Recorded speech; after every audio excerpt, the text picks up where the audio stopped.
Assalamu alaikum warahmatullahi wabarakatuh. Good morning to all and welcome again in our online classes.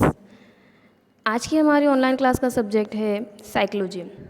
Psychology में हमने last session तक के 2 chapter complete किए। आइए अब हम तीसरे चैप्टर की ओर बढ़ते हैं जिसका नाम है मानव विकास, उर्दू में कहेंगे इंसानी नशोनुमा। लास्ट सेशन तक के 2 चैप्टर तक के हमने ये देखा कि नफ्सियात क्या है। हमने इस चीज़ को समझा कि नफ्सियात फ़र्द के, इंसान के ज़ाहिरी और बातिनी दोनों किरदार का मुशाहिदा करता है। देन हमने चैप्टर नंबर 2 में देखा कि हम किस तरह से इंसान का मुशाहिदा करने के लिए अलग अलग तरीक़ों का इस्तेमाल करते हैं। फॉर एग्ज़ाम्पल्स हमने देखा कि मुशाहिदे का तरीक़ा, बातिनी मुशाहिदा, फ़ितरी मुशाहिदा, इस तरह से हमने बहुत सब अलग अलग मुशाहिदे देखे जिनका इस्तेमाल करके हम फ़र्द का एनालाइज़ कर सकते हैं, फ़र्द के बारे में जान सकते हैं, उसके बारे में इंफॉर्मेशन हासिल कर सकते हैं। आइए इस चैप्टर में हम और आगे बढ़ते हैं। अब समझते हैं हम इंसान की नशोनुमा। आमतौर पर इंसानी ज़िंदगी को उसकी पैदाइश से शुरू करके उसकी मौत तक शुमार करते हैं। हमें पता ही है कि इंसान दुनिया में पैदाइश के ज़रिए आता है, फिर मौत के ज़रिए वो दुनिया से चला जाता है। लेकिन कि आपने कभी ये सोचा है कि जब इंसान दुनिया में आता है तब से लेकर मौत तक के उसके ज़िंदगी का जो सफ़र है, उस सफ़र के दौरान उसके जिस्मानी ज़हनी तब्दीलियाँ, बहुत सारी तब्दीलियाँ होती हैं। तो ये तब्दीलियाँ कैसे होती हैं, क्यों होती है? क्या आपने कभी सोचा है? क्या आपने कभी ये सोचा है कि जब हम छोटे बच्चे होते हैं या हम बच्चे को देखते हैं, या फिर हम अपने खुद की बात करें, बिकॉज़ हम भी उस दौर से गुज़र चुके हैं। तो जब बचपन की हम बात करें, चाइल्डहुड के टाइम पर, उस वक्त हम फ़ैसला करने की हमें समझ नहीं होती है, सही गलत की हमें समझ नहीं होती है। इवन जब हम ज़्यादा छोटे हैं तब कोई चीज़ को किस तरह से पकड़ना, इस चीज़ की भी हमें समझ नहीं होती है। फिर धीरे धीरे वक्त गुज़रता है और इन चीज़ों की समझ हमें आती है। ऐसा क्यों होता है? कौन सा ऐसा प्रोसेस होता है, या फिर इन सारी चीज़ों को किस नाम से जाना जाता है? ये सारी चीज़ें हमारे लिए जानना भी बहुत ज़रूरी है। तो इस चैप्टर में अगर जिसने सोचा होगा उसके से आंसर मिल जाएंगे, और अगर जिसने नहीं सोचा है तो प्लीज़ सोचिए कि ऐसा क्यों होता है। और आइए हम इस चैप्टर में इसी चीज़ को समझेंगे कि जो हमारा सफ़र है, पैदाइश से लेकर मौत तक का जो सफ़र है, और उसमें हमारे अंदर जो चेंजेस आते हैं, चाहे वो फिज़िकली हो, मेंटली हो, वो चेंजेस को कब तक आते हैं, किस तरह से आते हैं, और उनको साइकोलॉजी में किस नाम से जाना जाता है, उसको हम समझेंगे। बहुत इंटरेस्टिंग चैप्टर है। इंटरेस्ट के साथ पढ़ोगे तो समझ में भी आएगा, इवन मज़ा भी आएगा। आइए शुरू करते हैं हम लोग। चलिए शुरुआत करते हैं। हमारा जो पैदाइश से लेकर मौत तक का जो सफ़र है, उसकी शुरुआत होती है बतने मादर से, हमल से, मतलब प्रेगनेंसी के बाद से इस चीज़ की शुरुआत होती है। जब बच्चे की पैदाइश होती है, मौत तक के वो अलग अलग तबक्कों से, अलग अलग कैटेगरी के ज़रिए आगे बढ़ता है, जिसमें पहला जो मरहला होता है, अलग अलग मरहलों से होकर वो गुज़रता है। जैसे कि हम देखते ही है कि बच्चा छोटा होता है, धीरे धीरे उसकी उम्र बढ़ती है और वो लास्ट स्टेज ज़ईफ़ी तक, बुढ़ापे तक पहुंच जाता है। तो इन बिटवीन वो कौन कौन से तबक्कों से गुज़रता है, मरहलों से गुज़रता है, वो देखिए। फ़र्स्ट मरहला है माँ कब्ल पैदाइश का अहद। अहद मतलब दौर। माँ कब्ल पैदाइश मतलब पैदाइश से पहले का बच्चे का दौर, प्रेगनेंसी के टाइम का ये दौर होता है। दूसरा है अहद शीरख्वारी और अहद तिफली, जब बच्चे की पैदाइश के बाद का थोड़ा मरहला, और जब बच्चा थोड़ा समझने लगता है, थोड़ा बड़ा हो जाता है, वो एक मरहला। इस तरह से फ़र्द, बच्चा या फिर इंसान वो अलग अलग मरहलों से होकर गुज़रता है। उसके बाद आता है अहद शबाब, टीनेजर जिसको हम बोल सकते हैं, एक वो मरहला आता है। उसके बाद आता है अहद बलूग, जिस टीनेजर से थोड़ा आगे, जिसमें शादी वगैरह के फ़ैसले लिए जाते हैं या फिर शादी होती है, वो टाइप का मरहला। उसके बाद है अहद माबैद जवानी। इसमें फ़र्द की कुछ उम्र ऐसी होती है जिसमें उसकी शादी हो जाती है और उसकी कुछ ज़िम्मेदारियाँ आ जाती है, उसके बच्चे वगैरह का फ्यूचर डिसाइड करना या फिर बच्चों की स्कूलिंग वगैरह करना, ये सारी चीज़ें ज़िम्मेदारियाँ उनके ऊपर होती है। ये दौर इस तरह का होता है। देन लास्ट में आती है अहद ज़ईफ़ी, बुढ़ापे का दौर। तो इस तरह से पैदाइश से लेकर मौत तक का हमारा सफ़र जो है वो चलता रहता है। और वह इस तरह से अहद माँ क़ब्ल पैदाइश का अहद, अहद शीरख्वारी, अहद तिफली, अहद शबाब, अहद बलूग, अहद माबैद जवानी और अहद ज़ईफ़ी, इस तरह से अलग अलग तबक्कों से होकर गुज़रता है।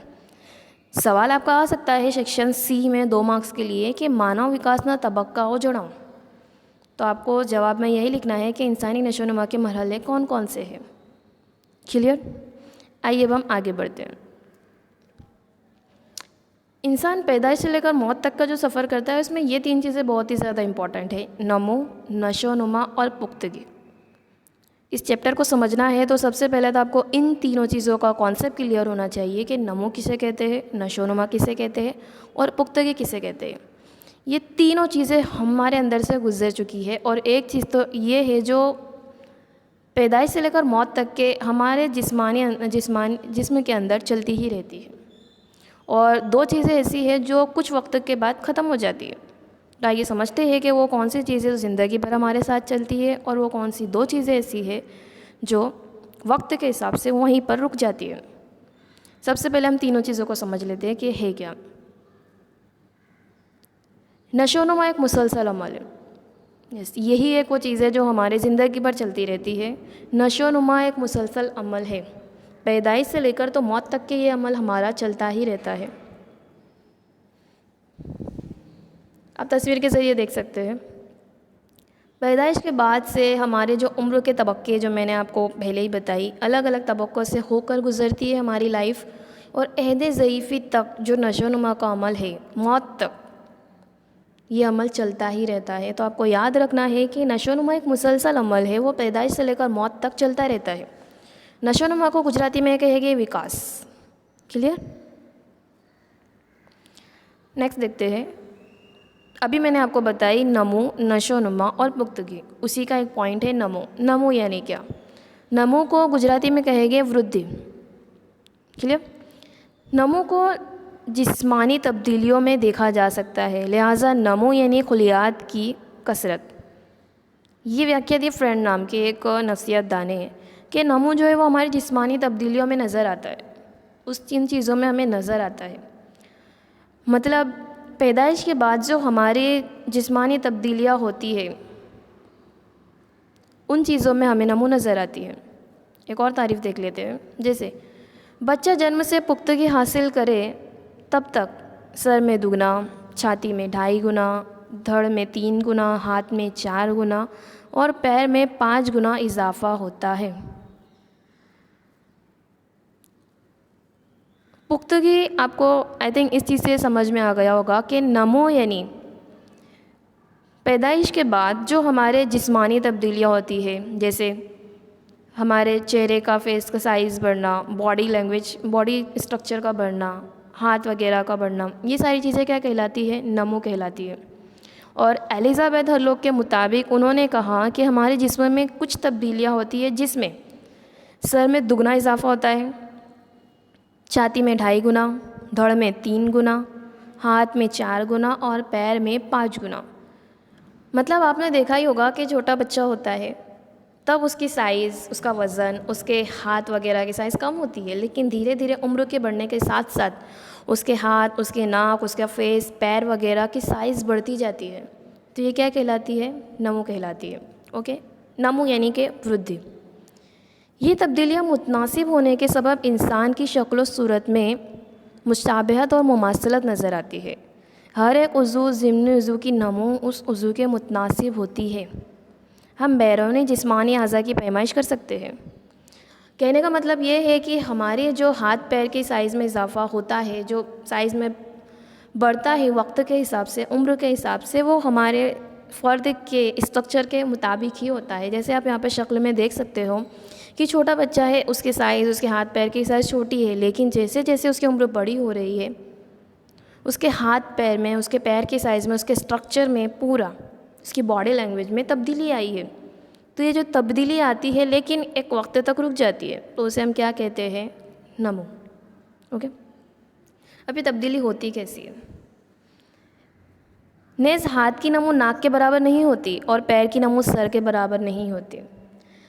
कहने का मतलब ये है कि जो इंसानी फ़र्द के अंदर जो नमो होती है, जो हाथ पैर की साइज़ बढ़ना है, वो स्ट्रक्चर के हिसाब से उतनी ही होती है। जैसे मान लो कि हमारे हाथ की साइज़ बड़ी है, तो वक्त के साथ साथ हमारे हाथ की साइज़ बढ़ती जाएगी। इसका मतलब ये नहीं कि हमारी नाक की साइज़ भी उतनी बढ़ती जाएगी। सपोज़ करो कि अगर हमारी नाक और हमारे हाथ की साइज़ बराबर होती तो तसव्वुर ही कर सकते, जस्ट लाइक कार्टून। हम कुछ कार्टून टाइप लगते हैं, लेकिन ऐसा कुछ नहीं है। हर फ़र्द के उज़ू के मुताबिक उसकी नशोनुमा उतनी ही होती है। हाथ पैर नाक की नशोनुमा उनके मुकाम के मुताबिक ही बराबर ही होती है। अगर आँख या नाक की नमो पैर के बराबर होती तो इंसान कैसा नज़र आता? ज़रा सोचिए कि आँख या नाक हमारे पैर जितने लंबे होते तो नहीं है, लेकिन क्योंकि हमारी नमो हमारे हाथ पैर ज़िम्नी उज़ू के मुताबिक ही होती है। ठीक है। सो इस तरह से तब्दीली अलग होने के बावजूद शक्ल और सूरत में मुशाबहत और मुमासलत हमें नज़र आती है। फ़र्द में हमें उम्र के मुताबिक एक मुकम्मल नमो नज़र आती है। ठीक है। जैसा कि मैंने आपको बताया कि हाथ की, मान लो अगर आँख या नाक की नमो पैर के बराबर होती तो इंसान जस्ट लाइक इस तरह से कोई नज़र आता। लेकिन सारी चीज़ें खुदा की कुदरत से इंसान में मुकम्मल तरीके से नज़र आती है। नमो पूरी ज़िंदगी चलने वाला अमल नहीं है। इस चीज़ को ख़ास याद रखिए कि नमो जो है वो पूरी ज़िंदगी चलने वाला अमल नहीं है। इसके पहले हमने बात की थी वो नशोनुमा थी। नशोनुमा जो ज़िंदगी भर चलती है, लेकिन ये है नमो। नमो जो है वो ज़िंदगी भर चलने वाला अमल नहीं है। 18 से 19 साल तक की उम्र में ये कामिल सतह तक पहुंच जाता है। अगर हम कॉमन सेंस का यूज़ करें तो जाहिर सी बात है कि 18-19 साल तक के हमारी साइज़ वगैरह में बढ़ना इनफ हो जाता है। उसके बाद रेयरली हमारी नमो होती है, लेकिन 18 से 19 साल तक के फ़र्द की नमो कंप्लीट हो जाती है। उसके बाद हमारी साइज़ का बढ़ना, हमारे हाथ पैर की साइज़ का बढ़ना, ये चीज़ें कम हो जाती है। अगर आप सपोज़ करो कि हमारी उम्र, मान लो कोई फ़र्द है 99 ईयर का एज का, तो क्या उसकी उम्र, उसके हाथ उतने साल तक के बढ़ते रहेंगे? नहीं।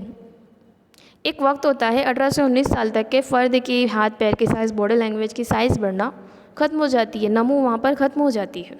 ओके, ये ज़िंदगी भर चलने वाला अमल नहीं है। जैसे यहाँ पर हम देख सकते हैं कि नमो किस तरह से धीरे धीरे होती है। तो पहले हम देखें कि छोटा बच्चा होता है वो लड़कपन का होता है, फिर वो उलटना सीखता है, फिर वो पेट के बल ऊंचे होकर सहारा मिलने पर बैठता है, सहारा मिले बगैर बैठना सीखता है, फिर वो डगमगा कर चलता है, फिर वो सहारे के साथ खड़े रहना सीखता है, फिर वो थोड़े वक्त बाद सहारा लेकर चलना सीखता है, फिर सहारा लिए बगैर चलना सीखता है। देन थोड़ी उम्र के बाद वो तेज़ी से चलना सीख जाता है। तो ये सारी चीज़ें हमें क्या बताती है? धीरे धीरे उसकी नमो हो रही है। तो नमो क्या है? नमो आज़ाई तब्दीलियों में हम देख सकते हैं, आँखों के ज़रिए हम देख सकते हैं। किसी भी चीज़ की, कोई भी इलेक्ट्रॉनिक चीज़ की ज़रूरत नहीं है, हम आँखों के ज़रिए नमो हो रही है देख सकते हैं। वज़न, जसामत और शक्ल में होने वाली तब्दीलियों की नोट की जा सकती है। नमो फितरी और बिल्कुल सहल अमल है। बड़े पैमाने पर नमो का इन्हिसार विषय पर है। नमो की पैमाइश आसान है। नमो नशोनुमा का एक जुज़ू है। नमो होगी तभी इंसान की नशोनुमा होगी, क्योंकि नशोनुमा ज़िंदगी पर चलने वाला अमल है और नमो एक ऐसा अमल है जो 18 से 19 साल के वक्त में रुक जाता है। तो इस सेशन में हम सिर्फ इतना ही समझेंगे कि नमो किसे कहते हैं। 3 चीज़ों को हमें समझना है, नमो, नशोनुमा और पुख्तगी। लेकिन इस सेशन में हमने सिर्फ समझा कि नमो क्या है। नमो इन शॉर्ट में कहूँ तो बच्चा जब पैदा होता है, उसके वज़न में, उसके कद, जसामत में जो तब्दीलियाँ आती हैं वो 18 से 19 साल तक के आकर रुक जाती है। तो जितना भी उसके चेंजेस आते हैं, तब्दीलियाँ होती है, वो कहलाती है नमो। क्लियर? नमो को गुजराती में कहेंगे वृद्धि, नशोनुमा को कहेंगे विकास और पुख्तगी को कहेंगे परिपक्वता। आज के सेशन में हमने सिर्फ समझा नमो किसे कहते हैं।